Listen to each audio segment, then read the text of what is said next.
नमस्कार, हमारे IGNOU audio books channel पर आपका स्वागत है। Indira Gandhi Rashtriya Mukt Vishwavidyalaya school of gender and development studies सॉग्स masters degree programmes, master of arts in women's and gender studies MOGS, Hindi NWG 011 अर्थव्यवस्था में महिलाएं, खंड -1 महिलाओं के कार्य को संकल्पबद्ध करना, इकाई -1 कार्य को परिभाषित करना, .1 प्रस्तावना। अर्थव्यवस्था में महिलाएं पाठ्यक्रम की इस पहली इकाई में आप समग्रता में समझेंगे कि सार्वजनिक और निजी दोनों क्षेत्रों की कौन-कौन सी चीजें महिलाओं के लिए कार्य के अंतर्गत आती हैं तथा महिलाओं के जीवन में इन दोनों क्षेत्रों का अंतरफलक इंटरफेस किस प्रकार घटित होता है। प्रारंभ में आप यह पढ़ेंगे कि अंतर्राष्ट्रीय अभिकरणों द्वारा कार्य की संकल्पना को किस प्रकार परिभाषित किया गया है तथा लेखा की भारतीय प्रणाली में कार्य की परिभाषाएं क्या रही हैं।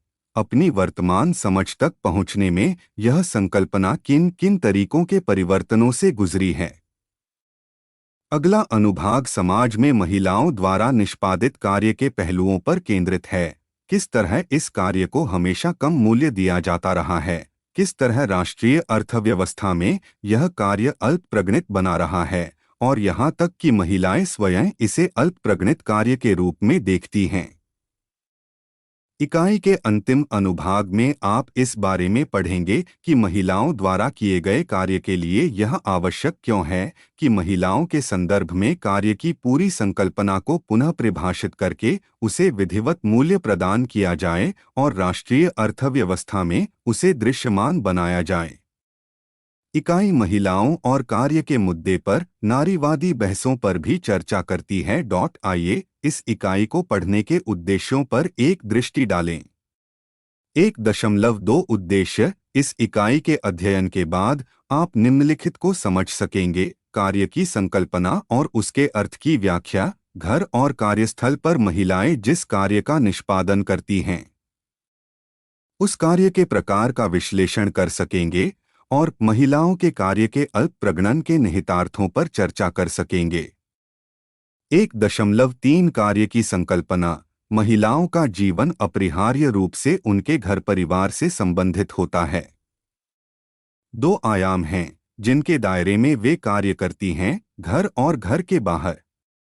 इसलिए महिलाओं के कार्य को बृहत्तर सामाजिक और आर्थिक संरचनाओं से अलग-थलग करके नहीं समझा जा सकता, क्योंकि घर और अर्थव्यवस्थाएं इन्हीं बृहत्तर संरचनाओं के भीतर स्थित होती हैं।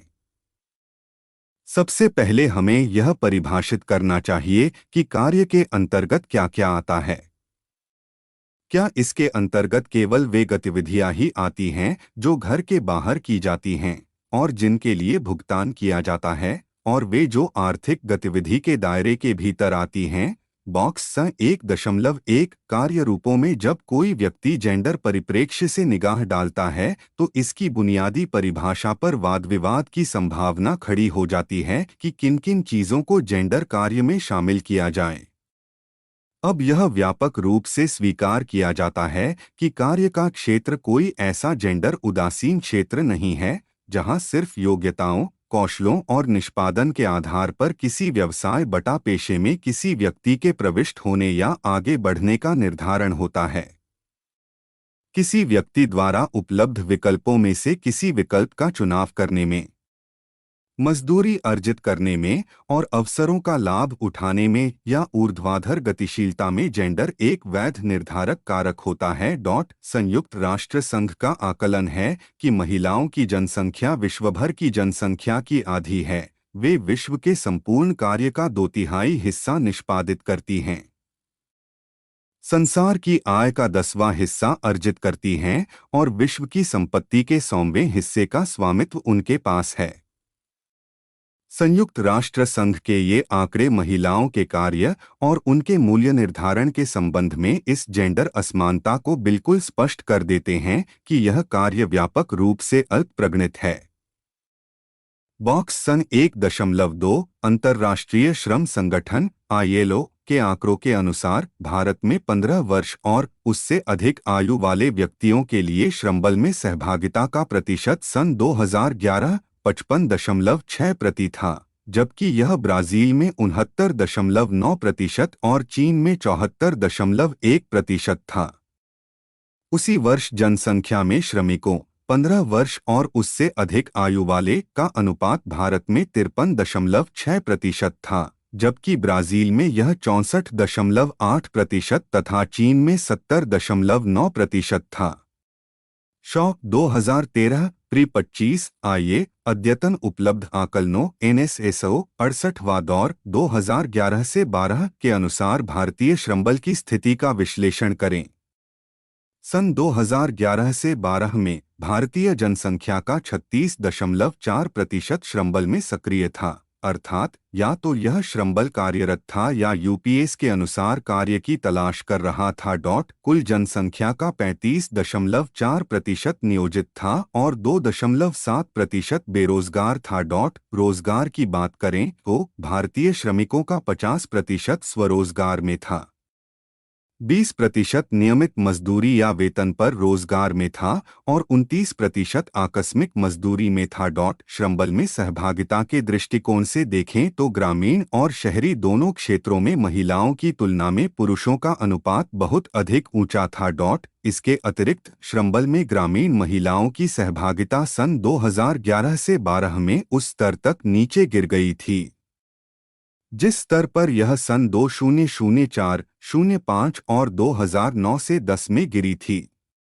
ग्रामीण महिलाओं की सहभागिता 2004, 05 में वृद्धि के बाद बुरी तरह नीचे गिर गई। 2004, 05 में शहरी महिलाओं की सहभागिता में भी वृद्धि हुई थी, लेकिन यह भी 2009 से 10 में नीचे गिर गई और इसके बाद 2011 से 12 में इसमें हल्की सी वृद्धि हुई, लेकिन यह वृद्धि उतनी अधिक नहीं थी जितनी 2004, 05 में थी। आमतौर पर श्रमबल में महिलाओं की सहभागिता कम रही है और यह नीचे ही गिर रही है। श्रमबल में महिलाओं की सहभागिता में इस गिरावट को खासतौर से ग्रामीण क्षेत्रों में हो रही गिरावट को विस्त्रीकरण डिफेमिनाइजेशन कहा गया है। अब्राहम 2013। इसके अतिरिक्त ग्रामीण क्षेत्रों में न तो द्वितीय क्षेत्र और न ही तृतीय क्षेत्र के रोजगार में महिला श्रमिकों के अनुपात में कोई उल्लेखनीय वृद्धि हुई।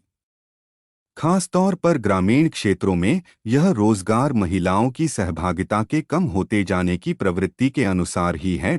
पिछले लगभग एक दशक के दौरान समस्त श्रमिकों में शहरी महिला श्रमिकों का अनुपात द्वितीय और तृतीय क्षेत्रों में बढ़ा है, लेकिन ग्रामीण क्षेत्रों में श्रमबल छोड़ने वाली महिलाओं की संख्या की तुलना में यह बढ़त बहुत कम है। शौक 2013 है 2013। आइए निम्नलिखित अनुच्छेद में कुछ ऐसे तरीकों पर चिंतन करें जिनके माध्यम से कार्य और श्रमिक को विभिन्न भारतीय और अंतर्राष्ट्रीय अभिकरणों द्वारा परिभाषित किया गया है। रोजगार के संबंध में राष्ट्रीय प्रतिदर्श सर्वेक्षण संगठन NSSO ने 1990 के दशक से राष्ट्रव्यापी सर्वेक्षण करना शुरू किया।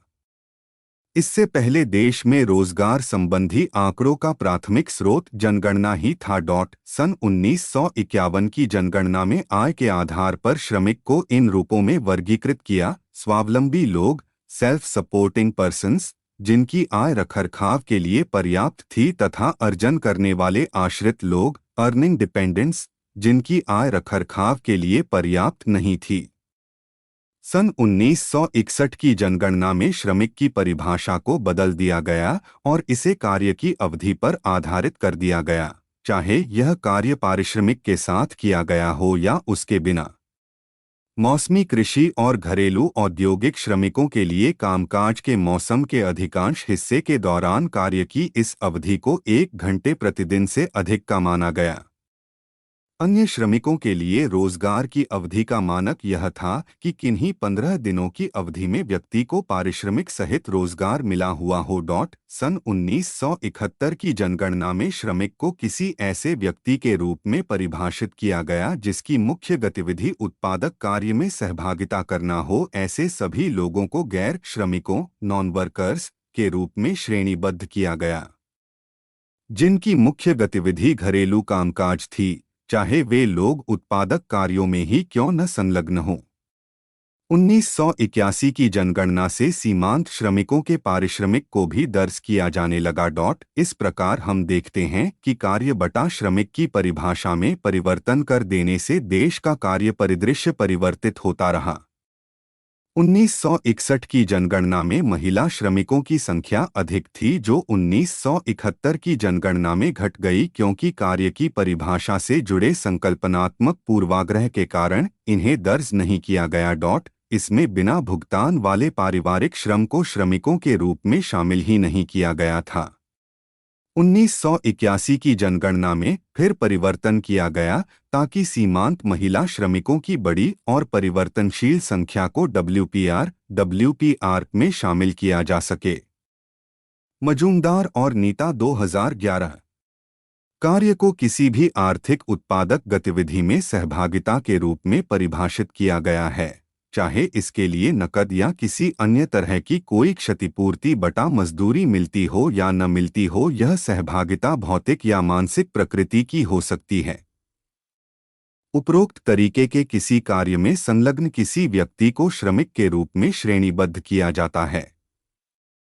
मुख्यतः महिलाओं द्वारा किए गए कार्य ही इस कार्य के दायरे में आते हैं, जैसे बिना किसी भुगतान के खेतों में किए जाने वाले कार्य, घर परिवार के कार्य, फसलें उगाना, दुग्ध उत्पादन, चाहे यह उत्पादन परिवार की खपत के लिए किया गया हो या किसी अंशकालिक तरीके से किया गया हो। कार्य में कार्य की प्रभावी देखरेख और कार्य को दिशा देना भी शामिल है। MGSI 009 पुस्तक 1 इकाई 2 भारत की जनगणना श्रमिकों को मुख्य श्रमिकों, सीमांत श्रमिकों, कृषकों, कृषि श्रमिकों, घरेलू औद्योगिक श्रमिकों और अन्य श्रमिकों के रूप में वर्गीकृत करती है। इन श्रेणियों को निम्नलिखित तरीके से परिभाषित किया गया है। मुख्य श्रमिक मेन वर्कर्स वे लोग जिन्होंने प्रगणन की तारीख, इसे संदर्भ अवधि कहा जाता है, से पहले वाले वर्ष के अधिकांश हिस्से 6 मास या अधिक में कार्य किया था। सीमांत श्रमिक मार्जिनल वर्कर्स ऐसे लोगों को सीमांत श्रमिक कहा जाता है जिन्होंने संदर्भ अवधि में 6 मास से कम समय के लिए कार्य किया। कृषक कल्टीवेटर्स कृषक की श्रेणी में मजदूरी या नकद अथवा किसी अन्य रूप में भुगतान के लिए ऐसी भूमि पर खेती करने वाले व्यक्ति आते हैं जो भूमि सरकार, निजी संस्थाओं या जमींदारों के स्वामित्व में हो। किसी व्यक्ति के इस श्रेणी में आने के लिए यह आवश्यक है कि वह व्यक्ति ऐसी फसलों के बारे में खेत जोतने, बुआई, फसल कटाई या फसल के काटने के बाद की जाने वाली गतिविधियों में सम्मिलित हो जो बागानी कृषि से जुड़ी फसलें नहीं हैं। कृषि श्रमिक एग्रीकल्चर लेबर किसी दूसरे व्यक्ति की जमीन पर मजदूरी या नकद अथवा किसी अन्य रूप में भुगतान के लिए कार्य करने वाला व्यक्ति। इस उप समिति का सर्वाधिक उल्लेखनीय योगदान यह सुझाव देता था कि घरेलू कामकाज के आर्थिक मूल्य का संज्ञान लिया जाना चाहिए तथा महिलाओं को वे सभी सुविधाएं और अधिकार मिलने चाहिए जो घरेलू कार्य करने वाले श्रमिकों को प्राप्त होते हैं। इस दस्तावेज को दुर्भाग्य से वह महत्व नहीं मिल सका जो इसे मिलना चाहिए था।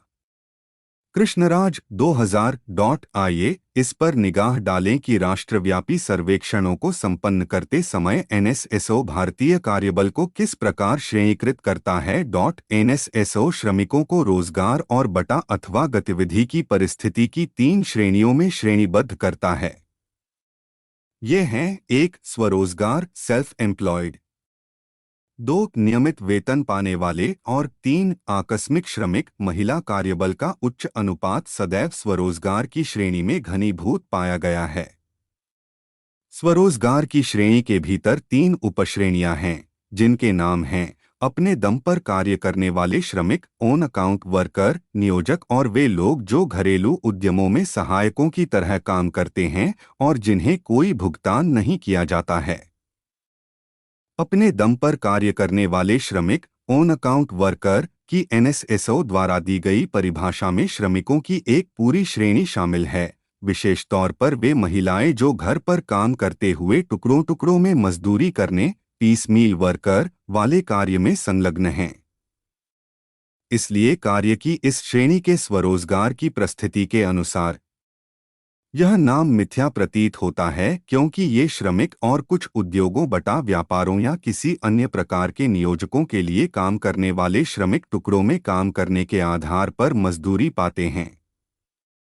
मजूमदार और नीता 2011.NSSO रोजगार और बेरोजगारी पर किए गए सर्वेक्षण यूएस के अपने 68वें दौर के प्रतिवेदन में श्रमिकों की 4 श्रेणियों को प्रस्तुत करता है। सामान्यतः मुख्य परिस्थिति यूपीएस, सामान्यतः मुख्य आनुषंगिक परिस्थिति यूजुअल प्रिंसिपल सब्सिडरी स्टेटस यूपीएसएस, अद्यतन साप्ताहिक परिस्थिति करेंट वीकली स्टेटस सीडब्ल्यूएस और अद्यतन दैनिक परिस्थिति current daily status CDS. Krishnamurthy और रवींद्रन 2008 प्री 6 से 9। सामान्यतः मुख्य परिस्थिति यूपीएस, श्रमबल को सामान्यतः मुख्य गतिविधि परिस्थिति यूपीएस के माध्यम से प्रचलित तरीके से मापा जाता है, जो एक वर्ष की संदर्भ अवधि के दौरान किसी व्यक्ति के कार्य को प्रतिबिंबित करता है। एक व्यक्ति को श्रमबल से संबंधित व्यक्ति के रूप में तब वर्गीकृत किया जाता है यदि वह सर्वेक्षण से पूर्व के 1365 दिनों के दौरान अधिकांश दिनों तक या तो कार्यरत रहा बटा रही है या कार्य को खोजता बटा खोजती रहा बटा रही है।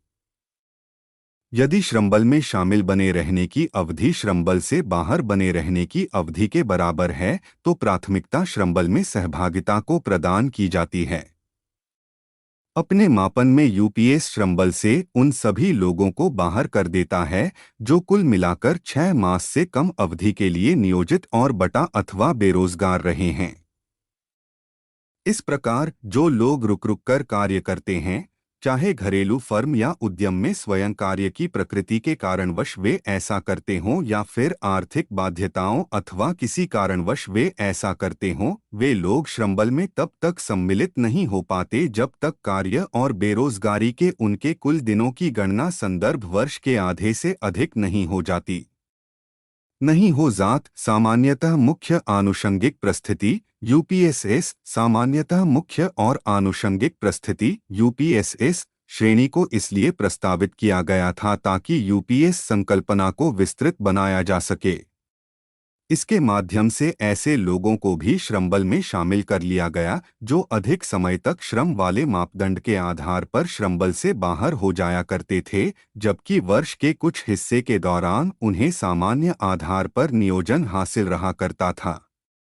एनएसएसओ के 61वें दौर के सर्वेक्षण में ऐसे सभी लोगों को आनुषंगिक परिस्थिति वाले श्रमिक माना गया जो या तो बेरोजगार थे या श्रमबल से बाहर थे, लेकिन जिन्होंने संदर्भ वर्ष के दौरान कम से कम 30 दिनों तक कार्य किया था। इस प्रकार यूपीएसएस एक मिश्रित संकर संकल्पना है जिसमें अधिक समय तक वाले मापदंड के साथ साथ कार्य की परिस्थिति को भी सम्मिलित किया जाता है। अद्यतन साप्ताहिक परिस्थिति सीडब्ल्यूएस, अद्यतन साप्ताहिक परिस्थिति सीडब्ल्यूएस की संकल्पना भारत में सन 1970 से पूर्व भी श्रम सर्वेक्षणों में प्रयुक्त की जाती रही है, जब दंतेवाला समिति की सिफारिशें उपलब्ध हुई थीं। ऐसा मुख्यतः इसलिए किया गया था क्योंकि अंतर्राष्ट्रीय श्रम संगठन ILO जैसे अभिकरण अंतर्राष्ट्रीय तुलनाओं हेतु रोजगार और बेरोजगारी की दरों के प्राक्कलन के लिए साप्ताहिक संदर्भ अवधि का प्रयोग किया करते थे। CWS के अंतर्गत किसी व्यक्ति को श्रमबल में शामिल तब माना जाता है जब उसने सर्वेक्षण की तारीख से 1 सप्ताह पूर्व की संदर्भ अवधि में कम से कम 1 घंटे तक या तो कार्य किया हो या फिर उसने काम खोजा हो और बटा अथवा कार्य करने के लिए कम से कम उपलब्ध तो रहा ही हो। CWS के तहत किया जाने वाला वर्गीकरण पिछले 7 दिनों के दौरान किसी व्यक्ति की परिस्थिति पर आधारित है। कार्यरत को कार्यरत नहीं, किंतु कार्य को खोजने वाले या कार्य के लिए उपलब्ध पर प्राथमिकता प्रदान की जाती है। इसके अतिरिक्त कार्यरत और कार्यरत नहीं, किंतु कार्य को खोजने वाले या कार्य के लिए उपलब्ध, इन दोनों को न तो कार्यरत और न ही कार्य के लिए उपलब्ध पर प्राथमिकता दी जाती है। CWS का लाभ यह है कि इसमें 7 दिनों की अपेक्षाकृत एक छोटी सी संदर्भ अवधि का प्रयोग किया जाता है और यहाँ व्यतिक्रमों के तुलनात्मक रूप से कम होने की उम्मीद की जाती है। इसके अतिरिक्त मौसमी प्रतिमानों पैटर्न्स की पहचान करने के लिए किए जाने वाले उप दौरों सब राउंड्स द्वारा किए जाने वाले सरल वर्गीकरण और विश्लेषण की सुविधा भी यहाँ उपलब्ध रहती है। CWS का सबसे बड़ा नुकसान यह है कि इसमें बहुत ही कम कार्य करने वाले लोगों को, यहाँ तक कि संदर्भ सप्ताह के दौरान मात्र 1 घंटा कार्य करने वाले लोगों को भी कार्यबल और श्रमबल में शामिल लोगों के रूप में वर्गीकृत कर दिया जाता है। अद्यतन दैनिक प्रस्थिति CDS दंतेवाला समिति ने कार्य की गहनता के अध्ययन हेतु अद्यतन दैनिक प्रस्थिति CDS दरों के उपयोग को प्रस्तावित किया था। इनकी गणना संदर्भ सप्ताह के 14 अर्ध दिवसों के लिए दर्ज किए जाने वाले रोजगार और बेरोजगारी की सूचनाओं के आधार पर की जाती है। 7 दिनों के दौरान रोजगार परिस्थितियों को आधी या पूरी गहनताओं में दर्ज किया जाता है। 1 घंटे से अधिक किंतु 4 घंटों से कम को आधी गहनता तथा 4 घंटों या 4 घंटों से अधिक को पूर्ण गहनता माना जाता है। इस दृष्टिकोण का एक लाभ यह है कि यह पूर्ण सूचना पर आधारित है। यह समय की उपयोगिता को अपने भीतर समाहित करता है और श्रमबल को श्रमबल से बाहर पर प्राथमिकता प्रदान नहीं करता। यह सीमांत मामलों को छोड़कर कार्य को बेरोजगारी पर प्राथमिकता नहीं दी जाती। इसकी एक कमी यह है कि यह व्यक्ति दिवसों से संबंधित है, व्यक्तियों से नहीं। आइए अब इस बारे में चर्चा करते हैं कि अंतर्राष्ट्रीय श्रम संगठन ILO कार्य को किस रूप में देखता है। ILO ने सभ्य डिसेंट कार्य की संकल्पना का विकास किया है। सभ्य कार्य में लोगों के कामकाजी जीवन की आकांक्षाएं शामिल होती हैं। सभ्य कार्य को ILO द्वारा परिभाषित तथा अंतर्राष्ट्रीय समुदाय द्वारा स्वीकृत किया गया है, जिसका तात्पर्य है स्वतंत्रता, न्यायसंगतता, सुरक्षा और मानवीय गरिमा की दशाओं में महिलाओं और पुरुषों द्वारा किए जाने वाले उत्पादक कार्य। सभ्य कार्य में ऐसे कार्य करने के अवसर शामिल हैं जो उत्पादक हो और उचित आय दिलाता हो, कार्यस्थल पर सुरक्षा तथा श्रमिकों और उनके परिवारों को सामाजिक संरक्षण उपलब्ध कराता हो, व्यक्तिगत विकास के लिए बेहतर संभावनाएं प्रस्तुत करता हो तथा सामाजिक एकीकरण को प्रोत्साहित करता हो। लोगों को यह स्वतंत्रता देता हो कि वे अपनी चिंताओं को अभिव्यक्त कर सकें, संगठित हो सकें और अपने जीवन को प्रभावित करने वाले निर्णयों में सहभागिता कर सकें तथा सबके लिए समान अवसरों और समान व्यवहार की गारंटी देता हो।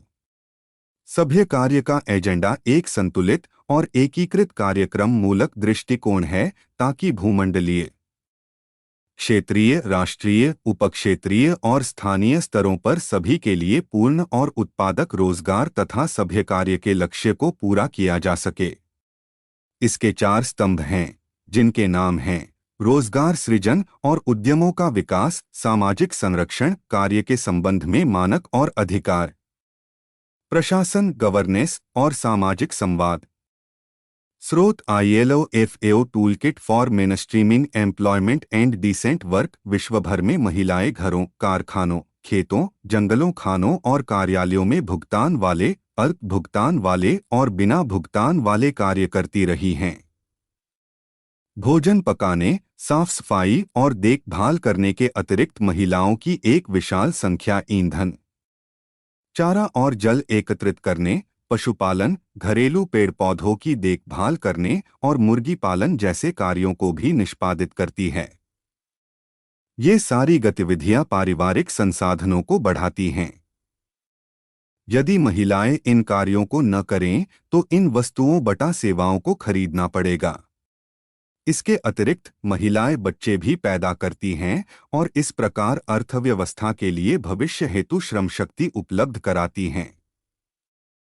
पटेल 2014 बॉक्स सन 1.4 भारत सरकार के शिक्षा एवं समाज कल्याण मंत्रालय के एक संकल्प द्वारा महिलाओं की परिस्थिति पर 22 सितंबर 1971 CSWI समिति का गठन किया गया था। तत्कालीन केंद्रीय समाज कल्याण मंत्री डॉक्टर फूलरेणु गुहा इस समिति के अध्यक्ष थे। इस समिति का गठन भारतीय महिलाओं की परिस्थिति में आए उन परिवर्तनों की समीक्षा करने के लिए किया गया था जिन परिवर्तनों की उम्मीद संवैधानिक समानता, सरकारी नीतियों और सामाजिक सुधारों के परिणामस्वरूप स्वतंत्रता हासिल करने के बाद की गई थी। इस समिति की नियुक्ति उस समय की गई थी जब विकास को लेकर मोहभंग बढ़ता जा रहा था और लगातार विभिन्न देशों में महिलाओं के आंदोलनों द्वारा इसे प्रश्नांकित किया जा रहा था। इन आंदोलनों के दबावों के कारण संयुक्त राष्ट्र संघ की महासभा 1967 द्वारा महिलाओं के विरुद्ध भेदभाव के उन्मूलन पर घोषणा स्वीकार करनी पड़ी। इसके पश्चात संयुक्त राष्ट्र संघ का एक निर्णय आया जिसमें अंतर्राष्ट्रीय महिला वर्ष 1975 के दौरान सदस्य देशों से अपने अपने यहाँ महिलाओं की परिस्थिति को लेकर प्रतिवेदन प्रस्तुत करने का अनुरोध किया गया था। 1 जनवरी 1975 को शिक्षा एवं समाज कल्याण मंत्री के सम्मुख समता की ओर टुवर्ड्स इक्वालिटी रिपोर्ट नामक प्रतिवेदन प्रस्तुत किया गया तथा इसे 18 फरवरी 1975 को संसद के सामने प्रस्तावित किया गया। समिति के निष्कर्षों पर दीर्घकालीन चर्चा के उपरांत भारतीय संसद ने सर्वसम्मति से एक संकल्प स्वीकार किया तथा भारतीय महिलाओं द्वारा लगातार झेली जा रही निर्योग्यताओं और भेदभाव को समाप्त करने के लिए सरकार को इस संबंध में प्राधिकृत किया कि वह व्यापक विधायी और प्रशासनिक उपायों के संबंध में निर्णय ले सके। अनेक मामलों में यह प्रतिवेदन मील का पत्थर था और इसका परिणाम यह हुआ कि महिलाओं के विकास पर ध्यान केंद्रित करते हुए बहुत सारी युक्तियों की शुरुआत की गई। प्रतिवेदन के पश्चात जो प्रमुख नीतिगत पहलें प्रारंभ की गईं, उनमें शामिल थीं समाज कल्याण मंत्रालय के अंतर्गत महिला कल्याण और विकास विभाग का गठन, महिलाओं के लिए एक राष्ट्रीय कार्य योजना का निर्धारण तथा महिलाओं के अधिकारों की रक्षा के लिए महत्वपूर्ण विधायनों को लागू करना। लेकिन इन सबसे परे CSWI के प्रतिवेदन का प्रमुख प्रभाव महिलाओं की भूमिका और परिस्थिति के संबंध में सरकार, महिला संगठनों, अकादमिक लोगों, जनसंचार माध्यमों और संबंधित व्यक्तियों की समझ पर पड़ा। आइए अब इस संबंध में पढ़े कि पितृसत्तात्मक समाज में श्रम के जेंडर विभाजन ने महिला श्रमिकों की परिस्थिति और दशा को किस प्रकार प्रभावित किया है। 1 4 जेंडर भूमिकाएं, श्रम का जेंडर विभाजन, अलग अलग समाज और संस्कृतियां, पुरुषों और महिलाओं को अलग अलग भूमिकाएं और दायित्व सौंपते हैं। वर्तमान समय में हालांकि विकसित राष्ट्रों में पुरुषों और महिलाओं को सौंपी जाने वाली अलग अलग भूमिकाओं और दायित्वों के बीच की सीमा रेखा बहुत पतली और धुंधली हो रही है। लेकिन जो राष्ट्र इतने विकसित नहीं हैं और विकासशील हैं, वहाँ पुरुषों के पास अधिक दृश्यमान और पहचानी जाने वाली भूमिकाएं होती हैं क्योंकि महिलाओं की तुलना में पुरुषों की संबद्धता उत्पादक और भुगतान वाले कार्यों से अधिक गहरी होती है। महिलाएं अधिकांशतः ऐसे कार्यों में संलग्न रहती हैं जो दिखाई नहीं देते और इसलिए इन कार्यों का आर्थिक रूप से लेखाजोखा नहीं लिया जाता। पुरुषों की भूमिकाएं सार्वजनिक क्षेत्र में अत्यधिक होती हैं जबकि महिलाओं की भूमिकाएं उन्हें पीछे करके घर परिवार के निजी क्षेत्र में स्थान देती हैं। हालांकि परिवार मानव संसाधनों के उत्पादन का केंद्र है। यह परिवार ही है जिसके भीतर मानव संसाधनों को प्राथमिक रूप से उत्पादित किया जाता है और उनका रखरखाव किया जाता है। कुल मिलाकर परिवार के भीतर मनुष्यों का उत्पादन निजी रूप से किया जाता है। इसके अतिरिक्त उत्पादन में महिलाएं एक महत्वपूर्ण भूमिका का निर्वहन करती हैं। जीव वैज्ञानिक कारणों से प्रजनन का भार महिला पर ही पड़ता है और घरेलू श्रम के जेंडर अनुसार जेंडर विभाजन के कारण मानव संसाधनों का रखरखाव भी महिलाओं का ही प्रमुख दायित्व बन जाता है। महिलाएं कार्य करती हैं और उन्होंने हमेशा कार्य किया है। हालांकि कार्य के बारे में बृहत्तर और सामान्य समझ जो कार्य को श्रम बाजार से और प्रगणन से जोड़ती है, वह समझ महिलाओं को भी और समाज में उनके योगदान दोनों को बाहर ही रखती है। कार्य के अंतर्गत जो चीजें शामिल होती हैं उन चीजों का संकल्पनाबद्धीकरण महिलाओं द्वारा किए गए कार्य के मूल्य और कीमत को निर्धारित करता है।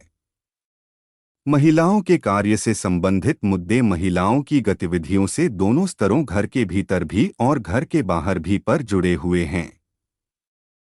हालांकि अनेक मुद्दे घरों के भीतर स्थापित कर दी गई संरचनाओं से उत्पन्न होते हैं। इसलिए घर में महिलाओं की उस भूमिका के विश्लेषण से प्रारंभ करना महत्वपूर्ण हो जाता है जो बहुत सूक्ष्मतापूर्वक भेदभावों को आकार प्रदान करती है। घर के श्रम बाजार में महिलाओं को इन भेदभावों का सामना करना पड़ता है। पितृसत्ता की विचारधारा श्रम के लैंगिक विभाजन, सेक्सुअल डिवीजन, को निर्धारित करती है। इसके अंतर्गत महिलाओं के मुख्य दायित्व के रूप में उन्हें घर परिवार के सभी सदस्यों, पुरुषों, बच्चों, वृद्धजनों और बीमार लोगों की देखभाल करने का दायित्व सौंपा जाता है। किसी विस्तृत परिवार में पदसोपान या श्रेणी के आधार पर परिवार के प्रत्येक सदस्य को एक अलग कार्य परिस्थिति प्रदान की जाती है और इसी के अनुसार उस सदस्य को कार्य का भार सौंपा जाता है। विस्तृत परिवारों में स्वयं महिलाओं के बीच भी श्रेणी के आधार से अलग अलग महिला को अलग अलग स्थान प्रदान किया जाता है। स्थान प्रदान करने की यह प्रक्रिया उस प्रक्रिया से भिन्न होती है जिसके अंतर्गत सिर्फ पुरुषों की दुनिया में अलग अलग पुरुषों को या सभी सदस्यों, पुरुषों और महिलाओं को मिलाकर को समाज व परिवार में अलग अलग स्थान प्रदान किया जाता है। महिलाएं घर से बाहर निकलकर कामकाज करने के लिए भौगोलिक रूप से कितनी दूर तक जाएंगी, इसका निर्धारण जाति, वर्ग, नृजातीयता, उम्र और धर्म के आधार पर किया जाता है। आइए अब इसका अध्ययन करते हैं कि महिलाएं किस तरीके के कार्य निष्पादित करती हैं और किस तरह इन्हें श्रेणीकृत किया जाता है। 1.5 महिलाओं द्वारा निष्पादित कार्य के प्रकार। प्रत्यक्ष और अप्रत्यक्ष दोनों ही तरीकों से महिलाओं ने राष्ट्र के सामाजिक आर्थिक विकास में सदैव अपना महत्वपूर्ण योगदान दिया है। प्रत्यक्ष तरीके से देखें तो महिलाओं ने घरों से बाहर कार्य करके, और अप्रत्यक्ष तरीके से देखें तो श्रम की आपूर्ति और उसका रखरखाव करके महिलाओं ने ऐसा किया है।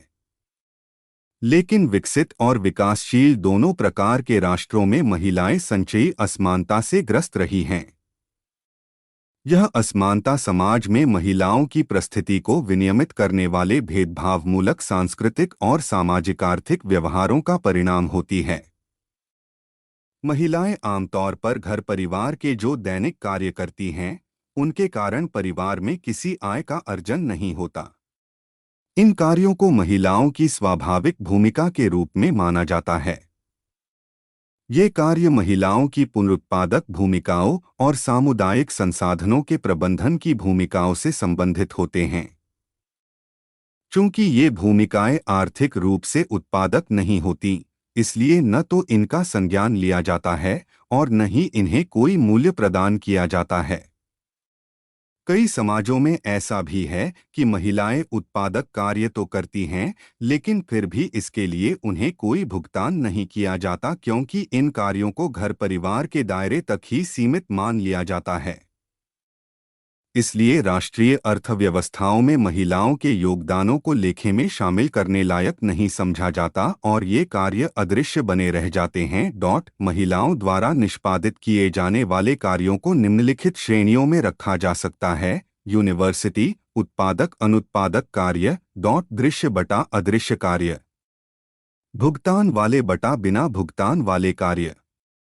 आर्थिक बटा सामाजिक रूप से उत्पादक कार्य। बिना भुगतान वाले कार्य को उस कार्य के रूप में परिभाषित किया जा सकता है जिसके लिए प्रत्यक्ष रूप से कोई पारिश्रमिक नहीं मिलता। यह दो श्रेणियों का हो सकता है। बिना भुगतान वाले ऐसे कार्य जो संयुक्त राष्ट्र की राष्ट्रीय लेखा प्रणाली (SNA) की उत्पादन परिसीमा के अंतर्गत आते हैं। दूसरे शब्दों में, ऐसे कार्य जो राष्ट्रीय आय के लेखे के दायरे में आच्छादित किए जाते हैं। इसे बिना भुगतान वाले SNA कार्य के रूप में भी संदर्भित किया जाता है। इसमें जीवन निर्वाह के लिए किया जाने वाला उत्पादन, पारिवारिक उद्यम में नियोजित परिवार के सदस्यों द्वारा किए जाने वाले बिना भुगतान वाले कार्य तथा ईंधन और चारा एकत्रित करने जैसे अनेक कार्य शामिल होते हैं। बिना भुगतान वाले ऐसे कार्य जो उत्पादन परिसीमा से तो बाहर रहते हैं, किंतु सामान्य उत्पादन परिसीमा के दायरे में आते हैं। इन्हें बिना भुगतान वाले गैर नए कार्य के रूप में संदर्भित किया जाता है। इसमें घर का प्रबंधन, देखभाल संबंधी गतिविधियां और बिना भुगतान वाली सामुदायिक सेवाएं सम्मिलित होती हैं। बॉक्स सन 1.5 कार्रवाई के लिए बीजिंग मंच, संयुक्त राष्ट्र SNA 1993, मानव विकास रिपोर्ट 1995 और कुछ अन्य वैश्विक दस्तावेजों ने कार्य के सभी प्रकारों पर आंकड़े एकत्रित करने की आवश्यकता को रेखांकित किया है। इसमें पारिश्रमिक वाले और बिना पारिश्रमिक वाले तथा SNA और गैर SNA कार्य शामिल हैं।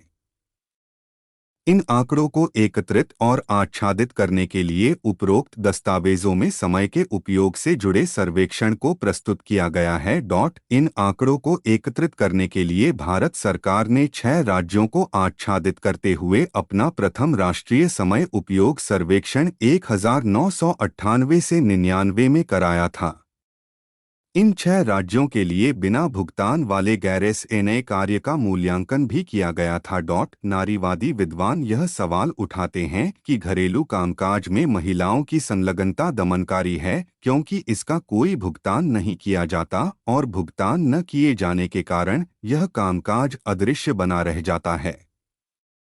लेकिन घरेलू श्रम पर बहस कार्य और स्वभाव के बीच सीमा रेखा खींचने पर टिकी हुई है, क्योंकि बच्चे पालना, घर की देखरेख करना, बच्चों को पढ़ाना आदि ऐसी भूमिकाएं और गतिविधियां हैं कि इन्हें जब किसी महिला द्वारा निष्पादित किया जाता है, तब यह कह दिया जाता है कि यह तो महिलाओं की पालन पोषण करने वाली भूमिकाओं के अंतर्गत आता है, न कि कार्य के अंतर्गत। चूंकि गैर बाजार गतिविधि में कार्य को गैर कार्य नॉन वर्क से या आवश्यक सामाजिक श्रम को गैर आवश्यक सामाजिक श्रम से अलग करने का कोई स्पष्ट मापदंड नहीं है, इसलिए यहाँ एक मनमाना तत्व शामिल हो जाता है, जिसके कारण पुरुषों और महिलाओं के बीच जेंडरीकृत सौदेबाजियों पर निष्पक्षता के मानकों को लागू करना कठिन हो जाता है तथा कार्य मजदूरीयुक्त और मजदूरीहीन के बीच विभाजित बना रहता है। बैरेट 1980 CF NGSI 009 पुस्तिका -1 पृष्ठ 39 गतिविधि छिपे हुए हिडन कार्य जिन्हें महिलाओं द्वारा निष्पादित किया जाता है, लेकिन आमतौर पर इन्हें कार्य नहीं माना जाता के उदाहरणों के बारे में लिखिए। आइए अब इस विषय का अध्ययन करें कि महिलाओं द्वारा निष्पादित किए जाने वाले अनेक कार्य किस तरह लेखे जोखे से बाहर बने रहते हैं या जिन्हें कैसे राष्ट्रीय अर्थव्यवस्था में प्रगणित ही नहीं किया जाता। 1.6 महिलाओं के कार्य का प्रगणन अंतर्राष्ट्रीय श्रम संगठन द्वारा सन 2008 के एक आकलन के अनुसार आर्थिक रूप से सक्रिय प्रत्येक 100 पुरुषों पर आर्थिक रूप से सक्रिय महिलाएं सिर्फ 66.9 ही हैं। इससे भी आगे बढ़कर यह प्रतिवेदन इंगित करता है कि विश्व भर में महिलाओं द्वारा निष्पादित किए गए कार्य का अधिकांश हिस्सा घरेलू कार्यों के अलावा ऐसा है जो परिवार की आय में प्रत्यक्ष रूप से योगदान नहीं देता। बॉक्स सन 1.6 आर्थिक रूप से सक्रिय महिलाओं का अनुपात यूरोप और विकसित विश्व में सर्वाधिक है, जहां पर प्रत्येक 100 पुरुषों के सापेक्ष कार्यशील महिलाओं की संख्या 82 है। उत्तरी अफ्रीका और मध्य पूर्व निम्नतम अनुपातों को प्रस्तुत करते हैं, जहां प्रत्येक 100 पुरुषों के सापेक्ष कार्यशील महिलाओं की संख्या क्रमशः 35 और 39 है। रायले 2012 पृष्ठ 370। यह देखा गया है कि श्रम का जेंडर विभाजन घर के भीतर तो एक बुनियादी अभिलक्षण था ही, घर के बाहर बाजार तक भी यह अभिलक्षण विस्तृत और व्याप्त था।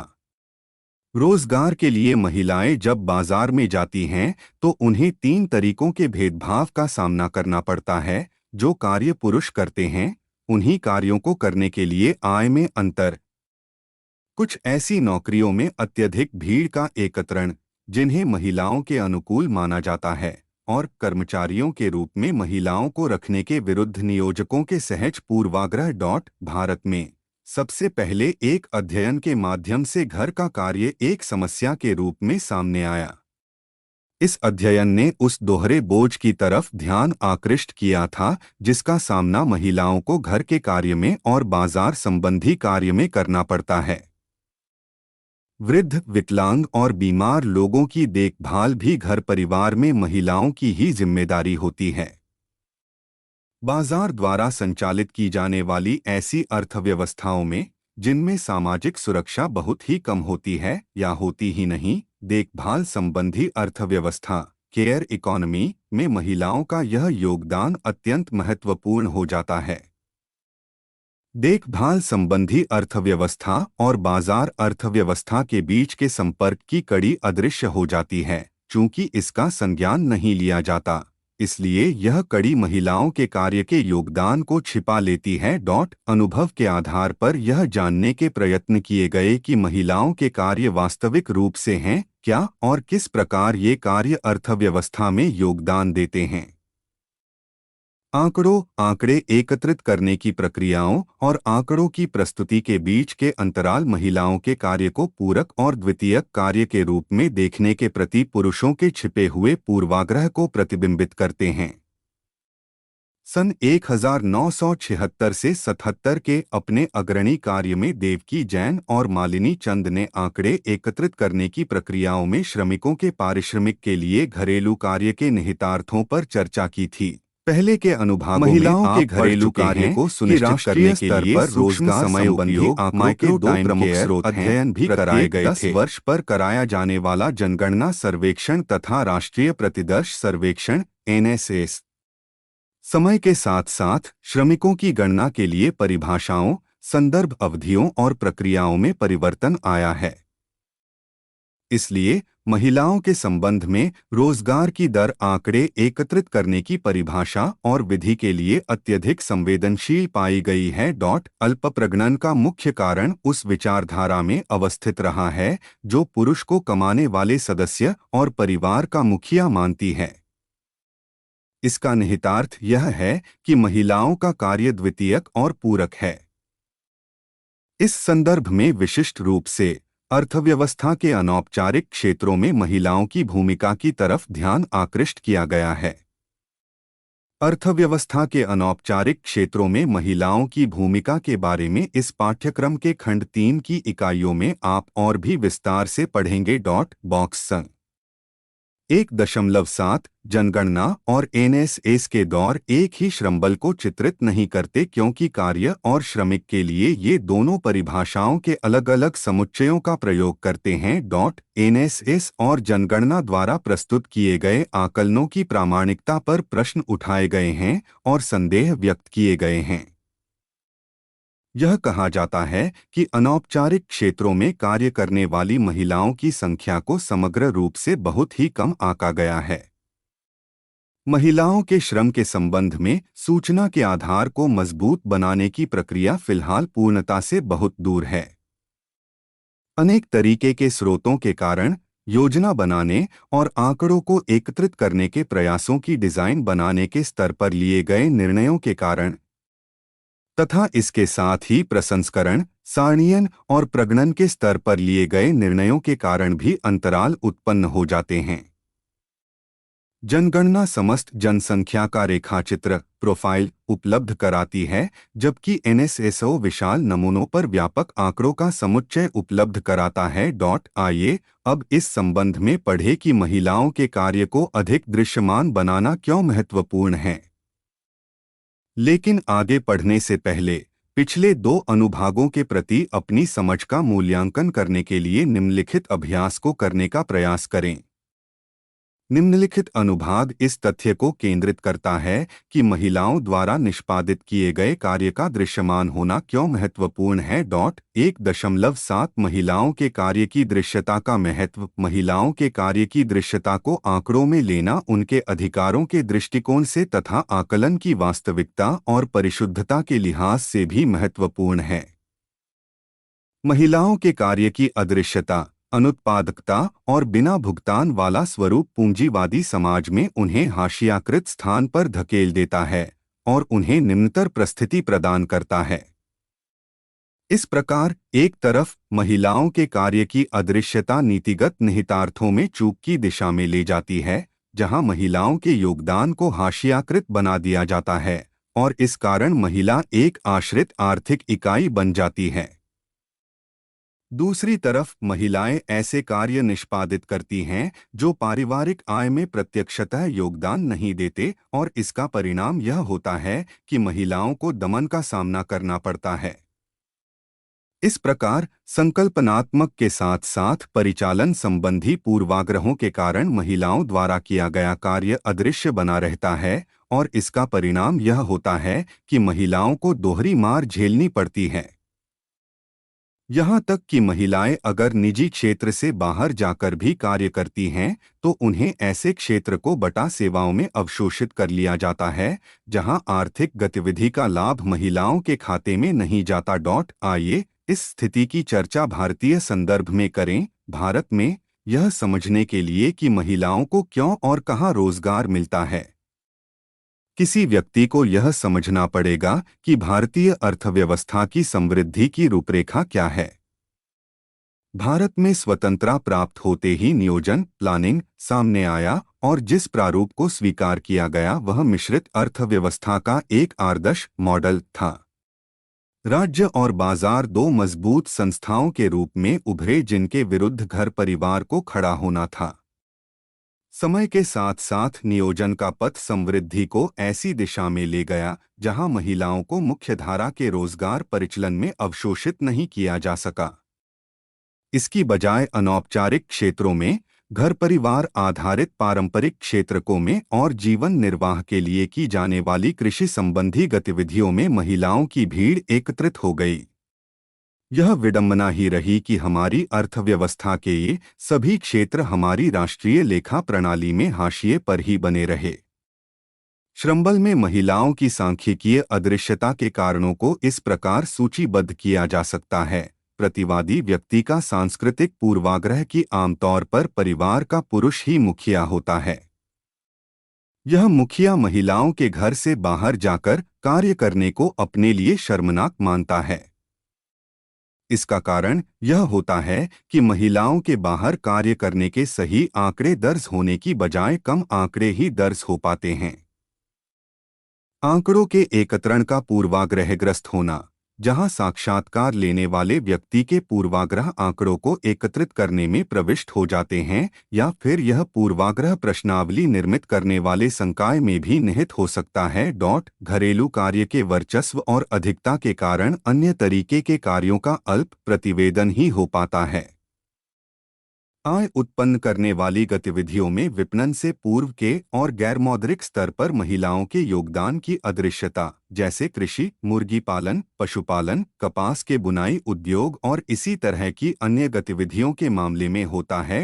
अपने उपभोग के लिए किए जाने वाले उत्पादन का विक्रय हेतु किए जाने वाले उत्पादन के साथ मिलाजुला होना। निम्नलिखित अनुभाग में आप इस संबंध में पढ़ेंगे कि नारीवादियों ने महिलाओं के कार्य के अवमूल्यन और समाज में उनकी योग्यता को कम आंकने के संबंध में किस प्रकार प्रश्न उठाए हैं। इस अवमूल्यन का परिणाम यह होता है कि राष्ट्र की आर्थिक समृद्धि में महिलाओं के योगदान को कम आंका जाता है। 1.8 नारीवादी बहसें। समय के साथ साथ नारीवादियों ने अनेक रूपावलियों पैराडाइम्स के माध्यम से महिलाओं द्वारा किए गए कार्य को मूल्य प्रदान करने के प्रयास किए हैं। इस मूल्य के मापन के लिए विभिन्न विधियां अपनाई गई हैं। आंकड़ों की प्रणाली को चुनौती दी गई है तथा महिलाओं के कार्य को समाहित करने के लिए आंकड़ा संग्रहण की विधियों में परिवर्तन किए गए हैं। यह साफ साफ दिखता है कि चिरसम्मत क्लासिकल अर्थशास्त्रियों से शुरू करके राजनीतिक अर्थशास्त्रियों और उनके आलोचकों दोनों में एक बात समान है और वह है महिलाओं द्वारा किए गए श्रम के प्रति एक गहरा पूर्वाग्रह। दोनों विचारों के समर्थक यही मानते हैं कि मजदूरी के एवज में किया जाने वाला श्रम ही पूंजीवाद के अंतर्गत निष्पादित किए जाने वाले समस्त श्रम का मूल मापदंड है। कार्ल मार्क्स चिरसम्मत राजनीतिक अर्थशास्त्रियों के दायरे से बाहर अवश्य गए थे, लेकिन वे भी घर परिवार में शामिल बिना भुगतान वाले श्रम के दूसरे घटक को महसूस नहीं कर सके। महिलाओं के कार्य के मार्क्सवादी विश्लेषण ने इस कार्य को उत्पादन की पूंजीवादी प्रणाली से निकटतापूर्वक जोड़ दिया। कुछ प्रश्न जो उठाए गए थे वे हैं: घर पर किया जाने वाला कार्य क्या उत्पादक है या अनुत्पादक है? जीव वैज्ञानिक और सामाजिक दोनों प्रकार के श्रम के उत्पादन को हमें किस प्रकार समझना चाहिए? गृह कार्य, हाउस वर्क के माध्यम से महिलाएं क्या किसी तरीके के अधिशेष का उत्पादन करती हैं? नारीवादियों ने इस विचारधारा को मार्क्सवादी ढांचे से संबद्ध किया और दर्शाया कि श्रम का जेंडर विभाजन किस प्रकार घर के भीतर से लेकर घर के बाहर तक विस्तृत है। उन्होंने दर्शाया कि महिलाओं ने जब घर से बाहर जाकर कार्य करना शुरू किया तो समान कार्य के लिए उन्हें कम वेतन मिलता है। कम वेतन देने वाले कुछ क्षेत्रों में महिलाओं की भारी भीड़ कार्य कर रही है। महिलाओं ने अक्सर पाया कि घर से बाहर भी उन्हें उसी तरीके के कार्य करने पड़ते हैं जिस तरीके के कार्य वे घर में किया करती थीं, तथा नियोजक महिलाओं के श्रम के विरुद्ध पूर्वाग्रहों से ग्रस्त थे। होडी हार्टमैन और एन.आर. मरुसेन 1980 ने समकालीन मार्क्सवादी सिद्धांत और व्यवहार की एक नारीवादी आलोचना उपलब्ध कराई।